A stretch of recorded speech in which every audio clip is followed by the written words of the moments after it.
ನೋಡಿದ ಪ್ರಕಾರ ನೀವು ಬೇರೆ ಸ್ಪರ್ಧಿಗಳ ಆಟವನ್ನ ಕೂಡ ತುಂಬಾ ಚೆನ್ನಾಗಿ ವಿಮರ್ಶೆ ಮಾಡ್ತಾ ಇದ್ರಿ.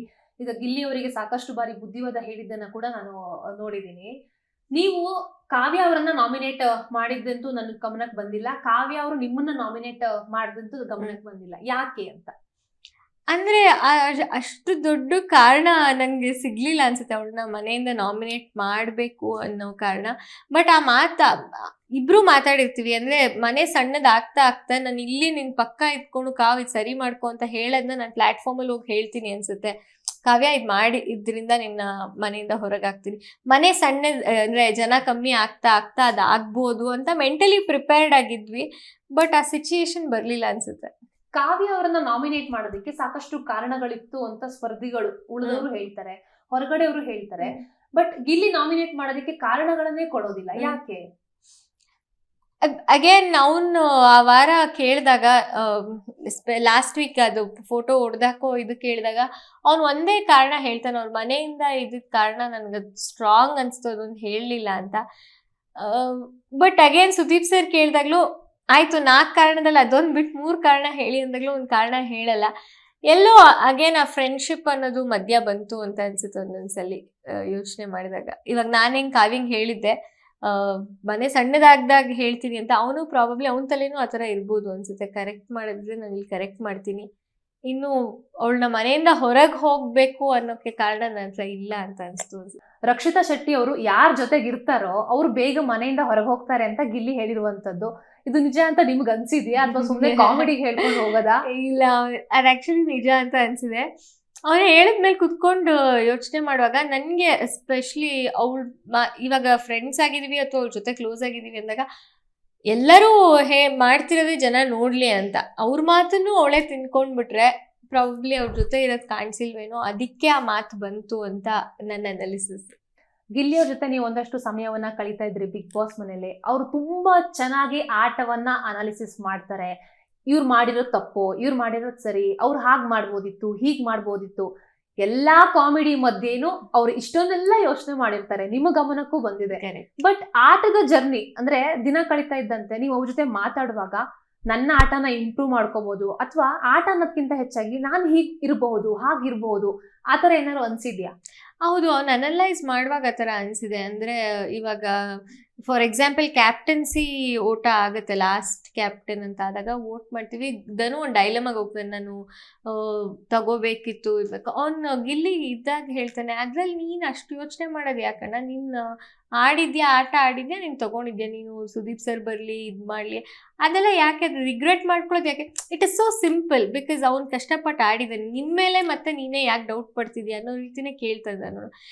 ಆ ಥರ ಅನಾಲಿಸಿಸ್ ನಾನು ಗಿಲ್ಲಿ ಮಾಡೋ ಸುಮಾರು ಸಲ ನೋಡಿದ್ದೀನಿ. ನಿಂಗೆ ಏನು ಅನ್ಸುತ್ತೋ ಅಂದಾಗ ನಂಗೆ ಹಿಂಗೆ ಅನ್ಸೋದು, ಅವ್ರು ಚೇಂಜ್ ಆಗಿಲ್ಲ ಅನ್ಸುತ್ತೆ, ಅದಕ್ಕೆ ಅವ್ರು ಹಂಗೆ ಮಾಡ್ತಿದ್ದಾರೆ ಅನ್ಸುತ್ತೆ. He was clear. ಆ ಥರದ್ದೆಲ್ಲ ನೋಡಿದಾಗ ಆ್ಯಂಡ್ ಅದನ್ನು ಅವನ ರೀತಿಲಿ ಹೇಳ್ತಿದ್ದ, that was is plus point ಅಂತ ಅನ್ಸುತ್ತೆ. ಅದು ನೋಡಿದಾಗ ಓಕೆ, ಅನಾಲಿಸಿಸ್ ಮಾಡೋದ್ರ ಜೊತೆಗೆ ನಮ್ಮ ರೀತಿಲೇ ಹೇಳೋದು ಇಸ್ ಇಂಪಾರ್ಟೆಂಟ್ ಅಂತ ಅನಿಸಿದೆ ನನಗೆ. ಕಾವ್ಯ ಶೈವ ಕುಟುಂಬದವರು ಬಿಗ್ ಬಾಸ್ ಮನೆಗೆ ಬಂದ ಸಂದರ್ಭದಲ್ಲಿ ಪಕ್ಕಾ ಮಾರ್ಕೆಟಿಂಗ್ ಸ್ಟ್ರಾಟಜಿ ಯೂಸ್ ಮಾಡಿದ್ರು ಅನ್ನುವಂಥ ಅಭಿಪ್ರಾಯ ಹೊರಗಡೆ ಬಂತು. ಅವ್ರು ಆಡಿದ ಮಾತುಗಳು ಏನು ಅಂತ ನೀವು ಕೂಡ ಕೇಳಿದ್ರಿ. ಈ ಘಟನೆ ನಡೆದ ಮೇಲೆ ಬಿಗ್ ಬಾಸ್ ಮನೇಲಿ ಏನಾದರೂ ಬದಲಾವಣೆ ಆಯ್ತಾ? ನಮಗೆ ಅವ್ರು ಬಂದು ಹೋದ್ಮೇಲೆ ಏನು ಬದಲಾವಣೆ ಆಯಿತು, ಬಿಕಾಸ್ ಅವ್ರು ಬಂದು ಹೋದಾಗ ಅವ್ರು ಏನು ಮಾತಾಡಿದ್ದಾರೆ ಅಂತ ನಂಗೆ ಗೊತ್ತಿರಲಿಲ್ಲ. ಅವ್ರು ಬಂದು ಹೋದ್ಮೇಲೆ ಕಾವ್ಯ ಏನೋ ಬೇರೆ ಥರ ಆಡ್ತಿದ್ದಾಳೆ ಅಂತ ಅನಿಸ್ಲಿಲ್ಲ. ಬಟ್ ವಿಡಿಯೋ ನೋಡಿದ್ಮೇಲೆ ಅನ್ಸಿದೇನೆಂದರೆ ಅವಳ ಗೇಮಿಗೆ ಅದು ತುಂಬ ಒಂಥರ ಎಫೆಕ್ಟ್ ಆಗುತ್ತೆ, ಸೀರಿಯಸ್ ಆಗಿ ಎಫೆಕ್ಟ್ ಆಗುತ್ತೆ. ಬಿಕಾಸ್ ಕ್ರೂಷಲ್ ಲಾಸ್ಟ್ 2 ವೀಕ್ಸ್ ಬೇರೆ ಇದು ಕ್ರೂಷಲ್ ಆಗಿರೋದ್ರಿಂದ ಐ ಡೋಂಟ್ ನೋ, ಅದು ಏನೇ ಒಂದು ರೂಲ್ ಬೇಕು. ಸುದೀಪ್ ಸರ್ ಹೇಳ್ತಾರೆ ಅದನ್ನು ಹೋಗ್ಬಿಟ್ಟು ಎಲ್ಲರ ಮನಸ್ಸಲ್ಲೂ ನಾವು ಎಡಿಟ್ ಅಂತೂ ಮಾಡೋಕ್ಕಾಗಲ್ಲ. ಹೌದು. ಸೊ ಅದಾಗಿದೆ, ಕೊಲಾಟ್ರಲ್ ಡ್ಯಾಮೇಜಸ್ ಆಗ್ಬೋದು ಅಂತ ನನಗೂ ಅನಿಸ್ತು. ಗಿಲ್ಲಿ ನಟ ಅವ್ರ ವಿಚಾರಕ್ಕೆ ಬಂದ್ರೆ ಅಶ್ವಿನಿ ಗೌಡ ಅವರು ಒಂದ್ ಕಡೆ ಹೇಳ್ತಾರೆ, ಧ್ರುವಂತ್ ಹತ್ರ ಮಾತಾಡುವಾಗ ಹೇಳ್ತಾರೆ, ನಾನು ತುಂಬಾ ಪ್ರೀತಿ ಮಾಡ್ತೀನಿ ಗಿಲ್ಲಿನ, ಈ ಆಟ ಜಗಳ ಇದೆಲ್ಲದ್ರ ಹೊರತಾಗಿ ನಾನು ಗಿಲ್ಲಿನ ತುಂಬಾ ಪ್ರೀತಿ ಮಾಡ್ತೀನಿ, ಆದ್ರೂ ಗಿಲ್ಲಿ ಹಾಗೆ ಸಾಧಿಸ್ತಾನೆ, ಪರ್ಸನಲ್ ಆಗಿ ತಗೋತಾನೆ. ಈಗ ಗಿಲ್ಲಿನೂ ನಿನ್ನೆ ಹೇಳಿದ್ರು, ಊಟದ ವಿಚಾರ ಬಂದಾಗ ಅಶ್ವಿನಿ ಮೇಡಮ್ ತುಂಬಾ ಪ್ರೀತಿಯಿಂದ ಅಡುಗೆ ಮಾಡಿ ಹಾಕ್ತಾರೆ ಅಂತ. ನಿನ್ನೆ ಪಾಸಿಟಿವ್ ವಿಷಯಗಳನ್ನ ಹೇಳಿ ಅಂತ ಅಂದಾಗ್ಲೂ ಕೂಡ ಅಶ್ವಿನಿ ಅವರು ಗಿಲ್ಲಿ ಬಗ್ಗೆ ಪಾಸಿಟಿವ್ ಮಾತುಗಳನ್ನ ಹೇಳ್ತಾರೆ. ಹೀಗಿದ್ದು ಕೂಡ ಇವರಿಬ್ಬರ ಮಧ್ಯೆ ಯಾಕೆ ಸಾಲ್ವ್ ಆಗ್ತಿಲ್ಲ ಅಂತ ಸಮಸ್ಯೆ. ಈಗ ಅಶ್ವಿನಿ ಮತ್ತೆ ರಕ್ಷಿತಾ ಮಧ್ಯೆ ಇರುವಂತಹ ಮನಸ್ತಾಪ ಸಾಲ್ವ್ ಆಗಿದೆ, ಬಟ್ ಗಿಲ್ಲಿ ಮತ್ತೆ ಅಶ್ವಿನಿ ಗೌಡ ಅವರ ಮಧ್ಯೆ ಇರುವಂತಹ ಮನಸ್ತಾಪ ಯಾಕೆ ಸಾಲ್ವ್ ಆಗ್ತಿಲ್ಲ? ಬಿಕಾಸ್ ಗಿಲ್ಲಿ ಅವರು ಸರಿ ಹೋಗಿದ್ದೀನಿ ಅಂದ್ಮೇಲೆ ಒಂದು ಚಿಕ್ಕ ತಪ್ಪು ಮಾಡಿದ್ರು ಅವ್ನು ಹೇಳಿದ ತಕ್ಷಣ ಅಶ್ವಿನಿ ಮ್ಯಾಮ್ ರಿಯಾಕ್ಟ್ ಮಾಡ್ಬಿಡ್ತಾರೆ. ಅಂದ್ರೆ ಅಶ್ವಿನಿ ಮ್ಯಾಮ್ ಹೆಂಗೆ ಅಂದ್ರೆ ಅವ್ರಿಗೆ ಇಷ್ಟು ಹೇಳಿದ್ರು ಇಮಿಡಿಯೇಟ್ ರಿಯಾಕ್ಟ್ ಮಾಡ್ತಾರೆ. ಆ ರಿಯಾಕ್ಷನ್ಸ್ ಯಾವ ಮಟ್ಟಿಗೆ ಇರುತ್ತೆ ಅಂದ್ರೆ ತುಂಬಾ ಇಂಟೆನ್ಸ್ ಆಗಿ ಅಥವಾ ಪರ್ಸನಲ್ ಆಗಿ ಹೊಟ್ಟೋಗ್ಬಿಡುತ್ತೆ. ಸೊ ಅದಕ್ಕೆ ಅದು ಸಾಲ್ವ್ ಆಗ್ತಿಲ್ಲ. ಒಂಥರ ಮ್ಯೂಚುವಲ್ ರೆಸ್ಪೆಕ್ಟ್ ಇದ್ರೂ ಇಬ್ರಿಗೂ ಅದು ಸಾಲ್ವ್ ಆಗ್ತಿಲ್ಲ ಅಂತ ಅನ್ಸುತ್ತೆ. ಅಶ್ವಿನಿ ಗೌಡ ಅವರು ಈ ಹಿಂದೆ ಒಂದು ಮಾತು ಹೇಳಿರ್ತಾರೆ ರಕ್ಷಿತಾ ಅವರಿಗೆ. ರಕ್ಷಿತಾ 24ನೇ ವಯಸ್ಸಿನಲ್ಲಿ ಬೇರೆಯವರಿಗೆ ಅಂಟ್ಕೊಂಡು ಕೂರ್ತಾರೆ, ರೂಮ್ ಒಳಗಡೆ ಕೈ ಹಿಡ್ಕೊಂಡು ಕೂರ್ತಾರೆ. ಈ ಒಂದು ಶೋನ ಬೇರೆಯವ್ರು ಕೂಡ ಇದೇ ಮಕ್ಕಳು ಕೂಡ ನೋಡ್ತಾ ಇರುವಂತದ್ದು. ನಾವು ಈ ವಯಸ್ಸಿನಲ್ಲಿ ಈ ತರ ಮಾಡ್ತಾ ಇರ್ಲಿಲ್ಲ ಅಂತ ಅಶ್ವಿನಿಗೆ ಹೇಳ್ತಾರೆ. ನಿನ್ನೆ ಎಪಿಸೋಡ್ ನಲ್ಲೂ ಇನ್ನೊಂದು ಮಾತಾಡ್ತಾರೆ ರಾಶಿಕಾ ಬಗ್ಗೆ, ರಘು ವಿಚಾರದಲ್ಲಿ. ಅಂದ್ರೆ ಈ ರೀತಿಯ ಒಂದು ಸ್ಟೇಟ್ಮೆಂಟ್ಗಳು ಹೊರಗಡೆ ಯಾವ ರೀತಿ ಪರಿಣಾಮ ಬೀರುತ್ತೆ, ಒಂದು ಹೆಣ್ಣಿನ ಕ್ಯಾರೆಕ್ಟರ್ ಬಗ್ಗೆ ಮಾತಾಡುವಂತದ್ದು ಎಷ್ಟು ತಪ್ಪು?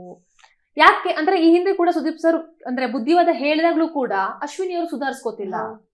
ಅದು ಹೆಂಗಾಗ್ತದೆ ಅಂದ್ರೆ ಸುದೀಪ್ ಸರ್ ಹೇಳ್ತಾರೆ, ಅವರು ಇಲ್ಲ ನಾನು ಚೇಂಜ್ ಆಗಿದ್ದೀನಿ ಅಂತಾರೆ, 2.0 ಅಂತಾರೆ, ಮತ್ತೆ ಇಮಿಡಿಯೇಟ್ ರಿಯಾಕ್ಷನ್ ಅಲ್ಲಿ ಅವ್ರು ಆ ಥರ ಕೊಡ್ತಾರೆ. ಇದು ವ್ಯಕ್ತಿತ್ವದ ಆಟ ಅಂದಾಗ ಐ ಥಿಂಕ್ ಆ ಥರ ನೋಡಕ್ ಹೋಗಿ ಅವರೇ ಬರಬೇಕು ಹೊರಗೆ. ಬಿಕಾಸ್ ಆ ಥರ ಸ್ಟೇಟ್ಮೆಂಟ್ಸ್ ಮಾಡೋದಾಗಿರ್ಲಿ, ಆ್ಯಂಡ್ ಅವ್ರು ಹೇಳ್ಕೊಂಡಿರೋ ರೀತಿ ಏಕವಚನೂ ಬಳಸಬಾರ್ದು ಅಂತ ಅವರೇ ನಮಗೊಂದು ಒಪಿನಿಯನ್ ಕೊಟ್ಟರು. ಹೆಣ್ಮಕ್ಳಿಗೆ ಆ ಥರ ಬಳಸಬಾರ್ದು ಅಂತ ಹೇಳೋರು, ಆ ಥರ ಮಾತು ಹೇಳೋರು ಈ ಥರ ಮಾತು ಹೇಳೋದು ಇಟ್ಸ್ ಅವ್ರ ಪರ್ಸ್ನಾಲಿಟಿ ಎಲ್ಲೂ ಹೋಯಿತು ಅಂತ ಅನ್ಸುತ್ತೆ. ಸೊ ಪ್ರಾಬಬ್ಲಿ ಈ ಆಟದಲ್ಲಿ ಅವರೇ ಹೊರಗೆ ಬರಬೇಕು ಅಂತ ಅನ್ಸುತ್ತೆ. ಧ್ರುವಂತ್ ಅವರು ಇವರಿಗೆ ರಘು ಅವ್ರಿಗೆ ಒಂದು ಮಾತು ಹೇಳ್ತಾರೆ, ನೀವು ಕೋಚು ಹಾಗೆ ಮಾಡಿದ್ರಿ ಹೀಗೆ ಮಾಡಿದ್ರಿ ಅಂತ ಹೇಳ್ತೀರಾ, ಮನೇಲಿ ಎಣ್ಣೆ ಎಲ್ಲ ಹಾಕಿ ತಿಂಡಿ ಮಾಡ್ಕೊಡ್ತೀರಾ ಅಂತ.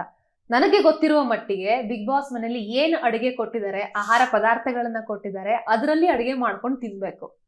ಅಂಡ್ ಅಲ್ಲಿರೋ ಸ್ಪರ್ಧಿಗಳಿಗೆ 90 ದಿವಸನೋ 100 ದಿವಸ ಅಲ್ಲಿ ಇರ್ತಾರೆ ಅಂತಂದಾಗ ಅವ್ರಿಗೆ ಬೇಕಾಗಿದ್ದೆಲ್ಲ ಸಿಗಲ್ಲ. ಅಲ್ಲಿ ಏನಿದೆಯೋ ಅಲ್ಲಿ ಸರ್ವೈವ್ ಆಗ್ಬೇಕು. ಸೊ ಆ ಟೈಮಲ್ಲಿ ಏನು ಆಹಾರ ಪದಾರ್ಥಗಳಿದೆ ಅದನ್ನ ಮಾಡ್ಕೊಂಡು ತಿನ್ನೋದು ಅಥವಾ ಬೇರೆಯವರಿಗೆ ಮಾಡಿ ಹಾಕೋದು ತಪ್ಪಾ? ಇದೇ ವಿಚಾರಕ್ಕೆಲ್ಲ ನಾಮಿನೇಷನ್ ಮಾಡ್ತಾರಲ್ಲ, ಯಾವ ರೀತಿ ಒಂದು ವ್ಯಕ್ತಿತ್ವವನ್ನ ಅಳಿತಾ ಇದಾರೆ ಅನ್ನುವಂತ ಮಾತು ಹೊರಗಡೆ ಬಂದಿರುವುದು. ಈಗ ಧ್ರುವಂತ್ ನನ್ನ ಜೊತೆನೂ ಇದು ಎಕ್ಸ್ಪೀರಿಯನ್ಸ್ ಆಗಿದೆ. ಇವಾಗ ನಾನು ಅವ್ರ ಕಳಪೆಗೇನಾದ್ರು ಅವ್ರ ಹೆಸರು ತಗೊಂಡ್ಬಿಟ್ಟಿರ್ತೀನಿ ಅಂತ ಅನ್ಕೊಳ್ಳಿ, ನೆಕ್ಸ್ಟ್ ವೀಕ್ ನಾಮಿನೇಷನ್ ಅಲ್ಲಿ ನನ್ನ ಹೆಸರಿರುತ್ತೆ, ಕಾರಣ ಇರಲ್ಲ ಅಂತ ಹೇಳ್ತಾರಲ್ಲ ಆ ಥರ. ಇವಾಗ ಪಂಚಿಂಗ್ ಬ್ಯಾಗಲ್ಲೂ ಏನಾಯ್ತು, ರಘು ಸರಿಗೆ ಒಂದು ಸ್ಟ್ರಾಂಗ್ ರೀಸನ್ ಇತ್ತು. ಅವ್ರಿಗೆ ಡೀಪ್ಲಿ ಅವರು ಒಂದು ಆ ಪದ ಬಳಕೆ ಅಸಹ್ಯ ಅಂತ ಏನು ಹೇಳಿದ್ರು ಅದು ಅವ್ರಿಗೆ ಹಾನೆಸ್ಟ್ ಆಗಿ ಹರ್ಟ್ ಆಯ್ತು. ಅದನ್ನ ಅವ್ರು ಪಂಚ್ ಮಾಡಿ ಹೇಳಿದ್ರು. ಅವ್ರು ಪಂಚ್ ಮಾಡಿದಕ್ಕೆ ರಘು ಸರ್ ಹೆಸರಿತ್ತು, ಕಾರಣಗಳಿರ್ಲಿಲ್ಲ, ಬಟ್ ಕಾರಣಗಳನ್ನ ಇವ್ರು ಜೋಡಿಸಿದ್ರು ಅಂತಾನೆ ಅನ್ಸಿದ್ದು ನಂಗೆ ಧ್ರುವಂತ್ ಆ ಟೈಮಲ್ಲಿ. ರಕ್ಷಿತಾ ಅವರು ಹಲ್ಲುಜ್ಜಲ್ಲ, ಅಸಹ್ಯ, ಗಲೀಜು ಹೀಗೆಲ್ಲ ಹೇಳ್ತಾರೆ ಧ್ರುವಂತ್ ಅವರು. ಅಂದ್ರೆ ಸುಮ್ಮನೆ ಹೇಳುವಂತದ್ದ ಅಥವಾ ರಕ್ಷಿತಾ ಹಲ್ಲುಜ್ಜಲ್ಲ ಅನ್ನೋದು ನಿಜವಾಗ್ಲೂ ನೋಡಿ ಹೇಳ್ತಿದಾರ ಇವರು? ಅಂದ್ರೆ ಎಲ್ಲರೂ ಒಂಥರ ಹೈಜೀನ್. ಇವಾಗ ಕೆಲವರು ಹೇಳ್ತಿದ್ರು ಮನೇಲಿ ನಂಗೆ OCD ಇದೆ, I am very much into cleanliness, hygiene ಅಂತ. ಇನ್ ಕೆಲವ್ರದ್ದು ಬೇರೆ ತರ. ಬಟ್ ಅದು ಅನ್ಲೆಸ್ ಅಂಡ್ ಅಂಟಿಲ್ ನಮಗದು ತೊಂದರೆ ಆಗ್ತಿಲ್ಲ ಅಂದಾಗ ಅದನ್ನ ಪಾಯಿಂಟ್ ಔಟ್ ಮಾಡೋದು ನನಗೆ ತಪ್ಪು ಅಂತ ಅನ್ಸುತ್ತೆ. ಈಗ ಅವಳೇನು ಹೋಗ್ಬಿಟ್ಟು ಅವ್ರ ಹತ್ರ ಏನು ಒಂಥರ ಅವ್ರಿಗೆ ಇದು ಫೀಲ್ ಮಾಡಿಸಿಲ್ಲ, ಅವಳದೇನಿದೆ ಅವಳು ಅದನ್ನ ನೋಡ್ಕೋತಾ ಇರ್ತಾರೆ. ಬಟ್ ಅದನ್ನ ಅವ್ರು ಪಾಯಿಂಟ್ ಔಟ್ ಮಾಡೋ ಅವಶ್ಯಕತೆನೇ ಇರಲಿಲ್ಲ. ಬಟ್ ಅದೇ ಸೀಕ್ರೆಟ್ ರೂಮ್ ಹೋಗಿ ಬಂದ್ಮೇಲೆ ಎಲ್ಲೋ ಅವಳನ್ನ ಎಲ್ಲ ಕಡೆ ಪಾಯಿಂಟ್ ಔಟ್ ಮಾಡಿದ್ರೆ ನನಗೂ ಒಂದು ಮೈಲೇಜ್ ಸಿಗುತ್ತೆ ಅಂತನೋ ಅಥವಾ ನನ್ನ ಆಟ ಚೆನ್ನಾಗಾಗುತ್ತೆ ಅಂತ ಅವರು ಅನ್ಕೊಂಡಿದ್ದಾರೆ ತರ ಅನ್ಸುತ್ತೆ ನಂಗೆ.